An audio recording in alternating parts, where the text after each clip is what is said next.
Hi hello ಹೇಳಿ, ಹೇಗಿದ್ದೀರಾ ಎಲ್ಲರಿಗೂ ಶುಭ ಶುಕ್ರವಾರ ಬೆಳಿಗ್ಗೆ ನಾನು ನಮ್ಮ ಹತ್ತಿರದ ರಕ್ತೇಶ್ವರಿ ಟೆಂಪಲಿಗೆ ಬಂದಿದ್ದೇನೆ. ಇವಾಗಷ್ಟೇ ನಾನು ಟೆಂಪಲಿಗಂತ ಜಸ್ಟ್ ರೀಚ್ ಆಗುವಾಗ ನನಗೊಂದು ವಿಷಯ ತಿಳಿಯಿತು. ಸೊ ಅದನ್ನು ನಿಮ್ಮ ಜೊತೆ ಶೇರ್ ಮಾಡಲಿಕ್ಕಿತ್ತು. ಬಟ್ ಸ್ಟಾರ್ಟಿಂಗಲ್ಲೇ ಹೇಳಬೇಕಾ ಬೇಡವಾ ಅಂತ ಹಿಂದು ಮುಂದೆ ನೋಡ್ತಿದ್ದೇನೆ. ಆದರೆ ಇದನ್ನು ನಿಮ್ಮ ಹತ್ರ ಶೇರ್ ಮಾಡೋದು ತುಂಬಾ ಅಗತ್ಯ ಕೂಡ ಇದೆ. ಯಾಕೆಂದರೆ ಇದಕ್ಕೆ ಸಂಬಂಧಪಟ್ಟ ಒಂದು ವಿಷಯ ಇವಾಗಲೇ ನಾನು ಮೊದಲೇ ನಿಮ್ಮ ಜೊತೆ ಶೇರ್ ಮಾಡಿದ್ದೆ.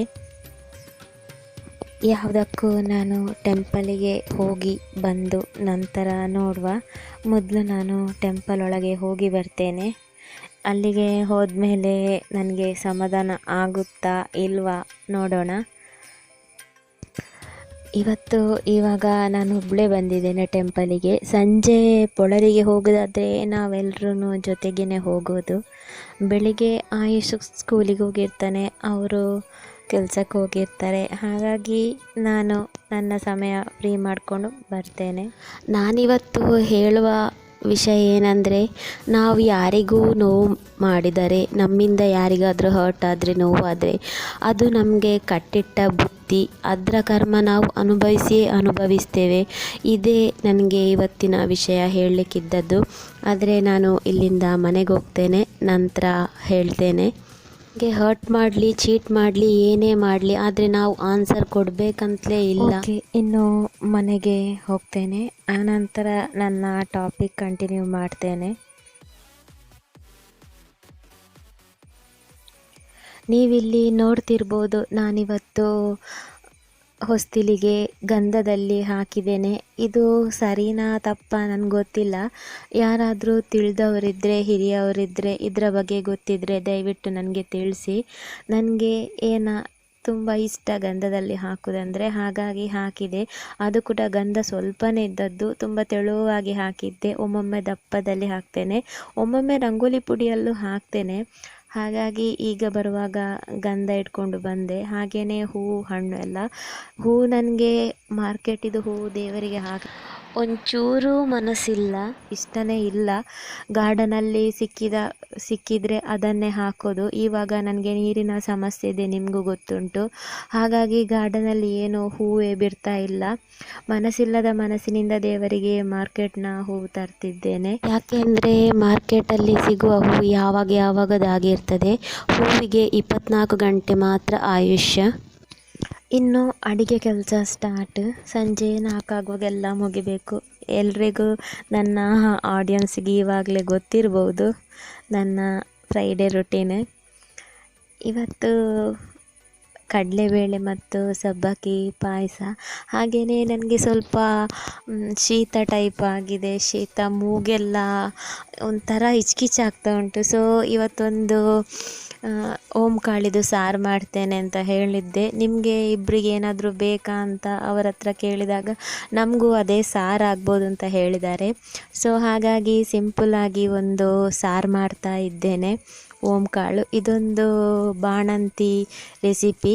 ತುಳುವಿನಲ್ಲಿ ಪಲಾದ್ದೆ ಅಂತ ಹೇಳ್ತಾರೆ. ನನಗೆ ತುಂಬಾ ಇಷ್ಟ ಈ ಪಲಾದ್ದೆ. ಇಲ್ಲಿ ಕಡಲೆಬೇಳೆ ಮತ್ತು ಸಬ್ಬಕ್ಕಿಯನ್ನು ಸ್ವಲ್ಪ ಹೊತ್ತು ನೆನೆ ಹಾಕ್ತೇನೆ. ನೆನೆ ಹಾಕಿದರೆ ಬೇಗನೆ ಬೇಯ್ತದೆ. ಹಾಗೆಯೇ ಪಾಯಸ ಸ್ವಲ್ಪ ದಪ್ಪ ಕೂಡ ಬರ್ತದೆ. ಅದಕ್ಕೋಸ್ಕರ ಇಲ್ಲಿ ನೀವು ನೋಡ್ತಿರ್ಬೋದು ಪಲಾದ್ದೆ ಎಲ್ಲ ನಾರ್ಮಲಾಗಿ ಸ್ವಲ್ಪ ಸ್ವಲ್ಪ ಹಾಕಲಿಕ್ಕೆ. ಓಂಕಾಳು ಮಾತ್ರ ಎಲ್ಲ ಸಾಮಾನಿಗಿಂತ ಡಬ್ಬಲ್ ಹಾಕಲಿಕ್ಕೆ. 1 ಸ್ಪೂನ್ ಕೊತ್ತಂಬರಿ, 1 ಸ್ಪೂನ್ ಜೀರಿಗೆ, 1 ಸ್ಪೂನ್ ಸಾಸಿವೆ ಹಾಕಿದರೆ, ಓಂಕಾಳು ಮಾತ್ರ 2 ಸ್ಪೂನು. ಹಾಗೆಯೇ ಬೆಳ್ಳುಳ್ಳಿ, ಹುಳಿ, ಅರಶಿನ, ಮೆಣಸು ಎಲ್ಲವನ್ನು ಹಾಕಿ ಗ್ರೈಂಡ್ ಮಾಡಲಿಕ್ಕೆ. ಈಗ ನಾನು ಆಗದ ಟಾಪಿಕ್ ಹೇಳಲಿಕ್ಕೆ ಸ್ಟಾರ್ಟ್ ಮಾಡ್ತೇನೆ. ನಾನು ನಿಮಗೆ ಒಂದು ಬ್ಲಾಗಲ್ಲಿ ಟೈಟಲ್ ಹಾಕಿದ್ದೆ, ಹೆಣ್ಮಕ್ಳೇ ದಯವಿಟ್ಟು ಇಂಥ ನಿರ್ಧಾರ ತಗೋಬೇಡಿ ಅಂತ. ನನ್ನ ಫ್ರೆಂಡ್ ಒಬ್ಬರ ಮಾತಿಗೆ ಬೇಸರಪಟ್ಟು ಸುಸೈಡ್ ಅಟೆಂಪ್ಟ್ ಮಾಡಿದ್ದಾಳೆ ಅಂತ. ಸೊ ನಾನಿವತ್ತು ಟೆಂಪಲಿಗೆ ಹೋಗುವಾಗ ನಾನು ನೋಡಿರಲಿಲ್ಲ, ಬ್ಯಾಗಲ್ಲಿ ಮೊಬೈಲ್ ವೈಬ್ರೇಟ್ ಆಗ್ತಾಯಿತ್ತು. ನನಗೆ ಅಷ್ಟೊಂದು ಒಬ್ಸರ್ವ್ ಆಗಲಿಲ್ಲ.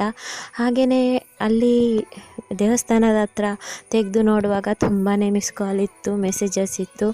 ಸೊ ಹಾಗಾಗಿ ರಿಟರ್ನ್ ಕಾಲ್ ಮಾಡಿದೆ ನನ್ನ ಫ್ರೆಂಡಿಗೆ. ಆಗ ನನಗೊಂದು ವಿಷಯ ಗೊತ್ತಾಯಿತು. ಅದೇನೆಂದರೆ, ನನ್ನ ಫ್ರೆಂಡ್ ಸುಸೈಡ್ ಅಟೆಂಪ್ಟು ಯಾವ ರೀಸನಿಗಾಗಿ ಮಾಡಿದಾಳು ಅಂದರೆ ಒಂದು ಹೆಂಗಸು ಅವಳಿಗೆ ಬೇಡವಾದ ಭಾಷೆಯಲ್ಲಿ ಬೈದಿತ್ತು ಅಂತ ಹೇಳಿದ್ದೆ ಅಲ್ವಾ. ಆ ಹೆಂಗಸಿನ ಗಂಡ ಇವತ್ತು ಬೆಳಿಗ್ಗೆ ಹಾರ್ಟ್ ಅಟ್ಯಾಕ್ ಆಗಿ ತೀರಿ ಹೋದ್ರಂತೆ. ಸೊ ಈ ವಿಷಯ ಕೇಳಿ ನನಗೆ ಅಷ್ಟೊಂದು ಬೇಜಾರೇ ಇಲ್ಲ. ಆದರೂ ನಾನು ನೀನೇನು ಮಾಡ್ತೀಯಾ, ಹೋಗ್ತೀಯಾ, ಅವರ ಪಕ್ಕದ ಮನೆಯವರಲ್ಲ ಏನಂದರು, ಹೋಗ್ತೀಯಾ ಆ ಮನೆಗೆ ಅವರ ಸಾಂತ್ವನ ಏನಾದರೂ ಹೇಳಲಿಕ್ಕೆ ಅಥವಾ ನೋಡಲಿಕ್ಕೆ ಅಂತ ಕೇಳಿದೆ. ನಾನು ಹೋಗಬೇಡ ಅಂತ ಹೇಳಲಿಲ್ಲ, ನನಗೆ ಅದೇನೋ ಸರಿ ಕೂಡ ಕಾಣಲಿಲ್ಲ. ಆದರೆ ನನ್ನ ಫ್ರೆಂಡ್ ತುಂಬ ಸೆನ್ಸಿಟಿವ್, ತುಂಬ ಒಳ್ಳೆ ಹುಡುಗಿ ಅಂತ ಹೇಳಿದೆ. ಅವಳು ಹೇಳಿದ್ಲು ನನಗೆ ಅದನ್ನೆಲ್ಲ ನಾನು ಮೊದಲೇ ಬಿಟ್ಟಿದ್ದೇನೆ, ನಾನೊಮ್ಮೆ ಹೋಗ್ತೇನೆ ಅವರ ಮನೆಗೆ ಅಂತ. ನೋಡಿ ಅಷ್ಟೊಂದು ಅವಳು ಸಾಯುವ ನಿರ್ಧಾರ ತಗೊಂಡಿದ್ಲು, ಅಷ್ಟೊಂದು ಬೇಜಾರು ಮಾಡಿಕೊಂಡಿದ್ಲು. ಆದರೆ ಇವತ್ತು ಅವರ ಕಷ್ಟದ ಪರಿಸ್ಥಿತಿಗೆ ಅವಳು ಹೋಗ್ತಾಳೆ. ನೋಡಿ ನಾನವತ್ತು ಅವಳಿಗೆ ಹೇಳಿದ್ದೆ, ಯಾರು ಏನೇ ಹೇಳಿದ್ರು ತಲೆ ಕೆಡಿಸಬೇಡ, ಎಲ್ಲ ಹೇಳುವವರ ಕರ್ಮ ಅವರವರಿಗೆ ರಿಟರ್ನ್ಸ್ ಬರ್ತದೆ. ನಿನ್ನ ಕರ್ತವ್ಯ ನೀನು ಮಾಡು, ಪ್ರತಿಫಲವನ್ನು ನನಗೆ ಬಿಡು ಅಂತ ಶ್ರೀಕೃಷ್ಣ ಭಗವದ್ಗೀತೆಯಲ್ಲಿ ಹೇಳಿದಾರಂತೆ. ಸೊ ನಾನು ಅವಳಿಗೆ ಯಾವಾಗಲೂ ಈ ಮಾತನ್ನು ಹೇಳ್ತಿದ್ದೆ. ಸಾರಿ, ನಾನು ಹೇಳ್ತಿರುವಾಗಲೂ ಸ್ವಲ್ಪ ವೈಬ್ರೇಟ್ ಆಗ್ತಾ ಉಂಟು, ಏನೋ ಫುಲ್ಲು ಬಾಡಿ ವೈಬ್ರೇಟ್ ಆಗ್ತಾ ಉಂಟು ನನಗೆ ಈ ವಿಷಯ ಹೇಳುವಾಗ. ಇಲ್ಲಿ ನೀವು ನೋಡ್ತಿರ್ಬೋದು, ನನ್ನ ಮಿಕ್ಸಿ ಎಲ್ಲ ಕೆಳಗೆ ಬಿದ್ದು ಚಲ್ಲಾಪಿಲ್ಲಿಯಾಗಿದೆ. ಇದು ಹೇಗೆ ಅಂತೀರಾ, ನಾನು ಲಾಸ್ಟ್ ಟೈಮು ಮಿಕ್ಸರ್ ಹಾಕುವಾಗ ಪ್ಲಗ್ಗನ್ನು ಸ್ವಲ್ಪ ಎಳೆಯುವಾಗ ನನ್ನ ಸ್ವಿಚ್ ಬೋರ್ಡೆಲ್ಲ ಕೈಗೆ ಬಂದಿತ್ತು, ಅಂದರೆ ಸ್ವಲ್ಪ ಕಟ್ಟಾಗಿತ್ತು. ಸೊ ಇದನ್ನೆಲ್ಲ ನಾನೇ ಗಡಿ ತೆಗ್ದಲ್ಲೇ ಇವರು ಬರುವಕ್ಕಿಂತ ಮೊದಲು ಸರಿ ಮಾಡಿದ್ದೆ. ಬಟ್ ಅವರ ಹತ್ರ ಹೇಳಿದೆ ಹೀಗೆ ಆಗಿತ್ತು ಅಂತ. ಅವರು ಅದು ಸರಿಯಾಗಲಿಲ್ಲ ಅಂತ ಪುನಃ ತೆಗೆದು ಅವರು ಸರಿ ಮಾಡಿದರು. ಹಾಗೆ ಅದು ಕೂಡ ಸರಿಯಾಗಲಿ ಅಂತ ಪುನಃ ಮಾಡಿದರು. ಫೈನಲಿ ನೋಡುವಾಗ ಫ್ರಿಜ್ ಬಾಡಿ ಫುಲ್ ಕರೆಂಟ್ ಬರ್ತಿತ್ತು, ನನಗೆ ಫುಲ್ ಕರೆಂಟ್ ಶಾಕ್ ಹೊಡೆದಿತ್ತು. ಆನಂತರ ಎಲೆಕ್ಟ್ರಿಷಿಯನ್ ಅವರನ್ನು ತರಿಸಿ ಸರಿ ಮಾಡಿಸಿದರು. ಅವ ಮಾಡಿದ್ದು ಫುಲ್ ಏನು ಸರಿಯಾಗಿಲ್ಲ. ಆ ಪ್ಲಗ್ಗಲ್ಲಿ ಇಟ್ಟ ಕೂಡಲೇ ಮಿಕ್ಸಿ ಆಗಲಿ ಏನೇ ಆಗಲಿ ಇಟ್ಟ ಕೂಡಲೇ ಫುಲ್ ಕರೆಂಟ್ ಬರ್ತದೆ, ಕರೆಂಟ್ ಪಾಸ್ ಆಗ್ತದೆ, ಕರೆಂಟ್ ಶಾಕ್ ಹೊಡಿತದೆ. ಅದಕ್ಕೋಸ್ಕರ ನಾನೀಗ ಆ ಪ್ಲಗ್ಗನ್ನು ಯೂಸ್ ಮಾಡೋದಿಲ್ಲ, ಇಲ್ಲೇ ಗ್ರೈಂಡರ್ ಹತ್ರ ಇರುವ ಪ್ಲಗ್ಗನ್ನು ಯೂಸ್ ಮಾಡ್ತಿದ್ದೇನೆ. ಗ್ರೈಂಡರ್ನ ಮೇಲೆ ಇಟ್ಟು ಮಿಕ್ಸಿಯಲ್ಲಿ ಗ್ರೈಂಡ್ ಮಾಡ್ತಾ ಇದ್ದೆ. ಗ್ರೈಂಡ್ ಆಗುವಾಗ ನೀರುಳ್ಳಿ ಕಟ್ ಮಾಡುವಾಗ ಡಬ್ಬ ಅಂತ ಸೌಂಡ್ ಆಯಿತು. ಮಿಕ್ಸಿ ಹಾಗೂ ಗ್ರೈಂಡರ್ ಮಿಕ್ಸಿ ಜಾರ್ ಎಲ್ಲ ಕೆಳಗೆ ಬಿದ್ದು ಮಸಾಲೆ ಎಲ್ಲ ಚಲ್ಲಾಪಿಲ್ಲಿ ಆಗಿದೆ. ಹಾಗೆಯೇ ಸ್ವಲ್ಪ ಒರೆಸಿ ಕೂಡ ಆಯಿತು. ಆಗ ನನಗೆ ನೆನಪಾಗಲಿಲ್ಲ ಇದನ್ನು ನಿಮ್ಮ ಜೊತೆ ಶೇರ್ ಮಾಡುವ ಅಂತ. ಎಲ್ಲ ಒರೆಸಿ ಸಾಧಾರಣ ತೆಗೆದಾದ್ಮೇಲೆ ಸಡನ್ ನೆನಪಾಯಿತು ಇದನ್ನು ನಿಮಗೂ ಶೇರ್ ಮಾಡುವ. ನನ್ನ ಹಾಗೆ ಈ ರೀತಿ ಏನು ಹೇಳೋದು, ಎಲೆಕ್ಟ್ರಿಸಿಟಿಯಲ್ಲೆಲ್ಲ ನಿಮ್ಮದೇ ಅಧಿಕ ಪ್ರಸಂಗ ಮಾಡಬೇಡಿ ಅಂತ ಹೇಳುವ ಅಂತ ನಾನು ಅಧಿಕ ಪ್ರಸಂಗ ಮಾಡಿದ್ರಿಂದ ಈಗ ಆಯಿತು ನೋಡಿ ಅಂತ. ಸೊ ಇಲ್ಲಿ ಗ್ರೈಂಡ್ ಮಾಡಿ ಎಲ್ಲ ಆಗಿದೆ ಅಲ್ವಾ. ಇನ್ನು ಇದಕ್ಕೆ ಒಂದು ಈರುಳ್ಳಿಯನ್ನು ಫ್ರೈ ಮಾಡ್ತಿದ್ದೇನೆ ಆಯಿಲಲ್ಲಿ, ಅಷ್ಟೇ, ಬೇರೆ ಏನಿಲ್ಲ ಇದಕ್ಕೆ. ಆನಂತರ ಗ್ರೈಂಡ್ ಮಾಡಿಟ್ಟ ಮಸಾಲೆಯನ್ನು ಹಾಕಿ ಕುದಿಸಿದರೆ ಆಯಿತು. ಈ ರೆಸಿಪಿ ಪಲಾದ್ಯ ಬಾಣಂತಿಯರಿಗೆ ಕೊಡೋದಾದರೆ ಮೊಟ್ಟೆ ಬೇಯಿಸಿ ಹಾಕ್ತಾರೆ, ಹಾಗೆಯೇ ತುಪ್ಪದಲ್ಲಿ ಒಗ್ಗರಣೆ ಕೊಡ್ತಾರೆ, ಹಾಗೆಯೇ ಕೆಲವರು ಡ್ರೈ ಫಿಶ್ ಕೂಡ ಹಾಕ್ತಾರೆ. ನಾನು ನನ್ನ ಅಮ್ಮನಿಗೆ ಯಾವಾಗಲೂ ಹೇಳೋದು ನನಗೆ ಪಲಾದ್ಯ ಮಾಡಿಕೊಡಿ ಅಂತ. ಅದಕ್ಕೆ ಅವರು ಹೇಳ್ತಿದ್ರು, ಇನ್ನೊಂದು ಮಗು ಆಗಲಿ, ಇನ್ನೊಂದು ಡೆಲಿವರಿ ಆಗಲಿ, ಇನ್ನೊಮ್ಮೆ ಬಾಣಂತಿ ಆಗು, ಆಗ ಮಾಡಿಕೊಡ್ತೇನೆ ಅಂತ ಯಾವಾಗಲೂ ಹೇಳೋರು. ಸೊ ಅದಕ್ಕೆ ನಾನೇ ಮಾಡ್ತಿದ್ದೇನೆ. ಹೇಗೆ ಮಾಡೋದು ಅಂತ ಕೇಳಿ ತಿಳಿದಿದ್ದೆ, ಹಾಗೆ ನನಗೆ ಬೇಕಾದಾಗ ನಾನೇ ಮಾಡ್ಕೊಳ್ಳೋದು.